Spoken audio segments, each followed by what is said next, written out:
آج کے مسائل آپ لوگوں کو سمجھا دوں. آج کے مسائل کے اندر خصوصیت کے ساتھ ایک بات یہ سمجھانی ہے کہ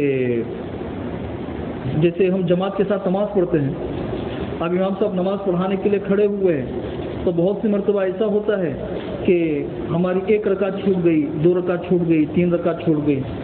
تو امام کے ساتھ میں بعد میں جو انسان شریک ہوتا ہے اسے فقہ کی اصطلاح میں مسبوق کو کہتے ہیں. کیا کہتے ہیں بھائی؟ مسبوق. مسبوق کا مطلب بعد میں آ کے شریک ہونے والا. مسبوق کے تھوڑے سے احکامات الگ ہے.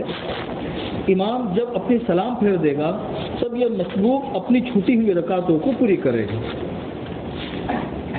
بہت سی مرتبہ ایسا ہوتا ہے کہ امام جب سلام پھیرتا ہے تو امام کے ساتھ میں جو مسبوق ہے وہ بھی سلام پھیر دیتا ہے، اور سلام پھیرنے کے بعد جب آس پاس والوں کو دیکھا بھائی وہ نماز پڑھنے کے لیے کھڑے ہو رہے تو اسے احساس ہوتا ہے کہ بھائی میری بھی رکعت چھٹی ہوئی ہے، تو پھر وہ بھی کھڑا ہو جاتا ہے. اسے پتہ نہیں ہوتا کہ میری رکعت.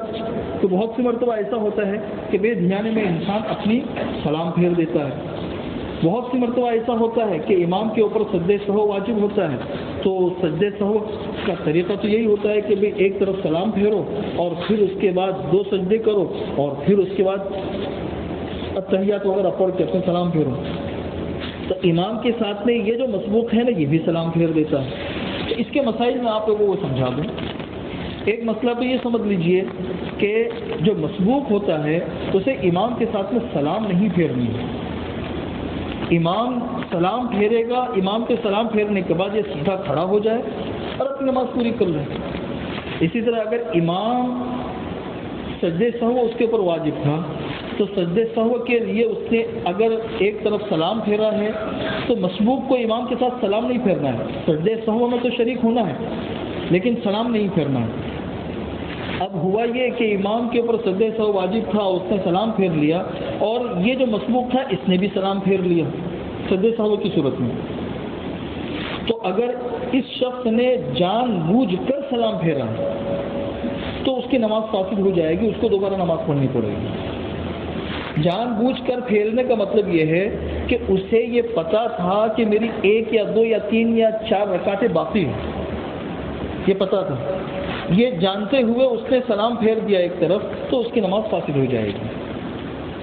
ہاں، اس سے یہ بات بھی سمجھ میں آ گئی کہ اگر کسی کو مسئلہ پتہ نہیں تھا کہ بھئی اس طرح نماز فاسد ہوتی ہے یا نہیں، اور اس نے امام کے ساتھ میں سلام پھیر دیا تو بھی اس کی نماز فاسد ہو جائے گی. اس سے کہ یہ بھی جان بوجھ کر نماز سلام پھیرنے کے ہی حکم میں ہے. مسئلہ نہ جاننا کوئی ایسا عذر نہیں، مسئلہ نہ جاننا کوئی عذر نہیں. اس لیے چاہے اسے مسئلہ پتہ ہو یا نہ ہو، جان بوجھ کر سلام پھیرنے کا مطلب صرف اتنا ہے کہ اسے پتا تھا کہ اتنی رکعتیں مجھے پڑھنی ہے، اور یہ پتہ ہونے کی صورت میں اس نے سلام پھیری ہے تو پھر اس کی نماز فاسد ہو جائے گی اور اسے دوبارہ نماز پڑھنی پڑے گی. لیکن اگر اسے دھیان ہی نہیں تھا کہ میری نماز باقی ہے یا نہیں، اگلی 1-2 رکعتیں مجھے پڑھنی ہے، یہ دھیان نہیں تھا، اور بھول کر اس نے سلام پھیر دی تو پھر اس کی مختلف شکلیں ہیں. اگر امام سے پہلے اس نے سلام پھیری یا بالکل امام کے ساتھ میں اس نے سلام پھیری ہے تب تو اس کے اوپر کوئی نماز فاسد نہیں ہوگی اور اخیر میں سجدہ سہو کرنے کی بھی اس کو ضرورت پیش نہیں آئے گی. اور اگر امام کے سلام پھیرنے کے بعد اس نے سلام پھیری ہے تو جب یہ اپنی نماز پوری کرے گا اس وقت میں اس کو سجدہ سہو کرنا پڑے گا.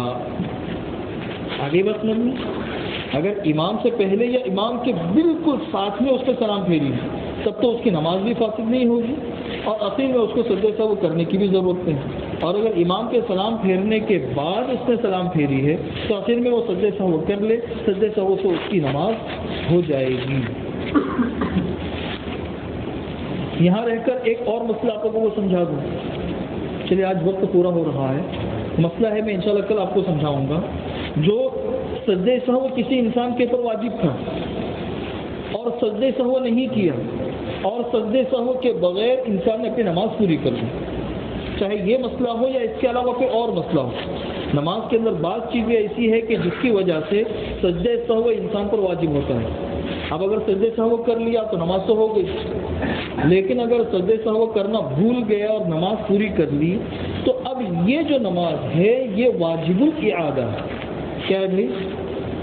واجب الاعادہ کا مطلب یہ ہے، مطلب سمجھنا واجب الاعادہ کا مطلب یہ ہے کہ اس نماز کا جب تک وقت ہے تب تک اسے لوٹانا ضروری ہے. جب اس نماز کا وقت گزر جائے گا تو اب اس نماز کو لوٹانے کی ضرورت نہیں ہے. اب وہ جو نماز ہے وہ کراہت تحریمی کے ساتھ میں ادا ہو گئی. کراہت تحریمی کے ساتھ میں، ہاں، کہ علامہ شامی رحمۃ اللہ نے لکھا ہے کراہت تحریمی کے ساتھ ادا ہونے کا مطلب یہ ہے کہ اب اس نماز کی کل قیامت کے میدان میں پوچھ نہیں ہوگی کہ کیوں نماز نہیں پڑھے گی. ہاں البتہ اس کا جو ثواب ملنے والا ہوگا اس ثواب کے اندر کمی ہو جائے گی. یہ کراہت تحریمی کے ساتھ ادا ہونے کا مطلب ہے. اس لیے جن صورتوں میں سجدہ سہو واجب ہوتا ہے، اگر سجدہ سہو کر لیا تو ٹھیک ہے، اگر سجدہ سہو ادا نہیں کیا تو پھر نماز واجب الاعادہ رہتی ہے. اور واجب الاعادہ کا کیا مطلب ہے وہ آپ کو بتا دیا کہ نماز کے وقت کے اندر اس کو لوٹانا ضروری ہے. نماز کا وقت چلا گیا تو اب لوٹانے کی ضرورت نہیں ہے. اب کراہت تحریمی کے ساتھ تو نماز ادا ہو گئی. دعا کرنا.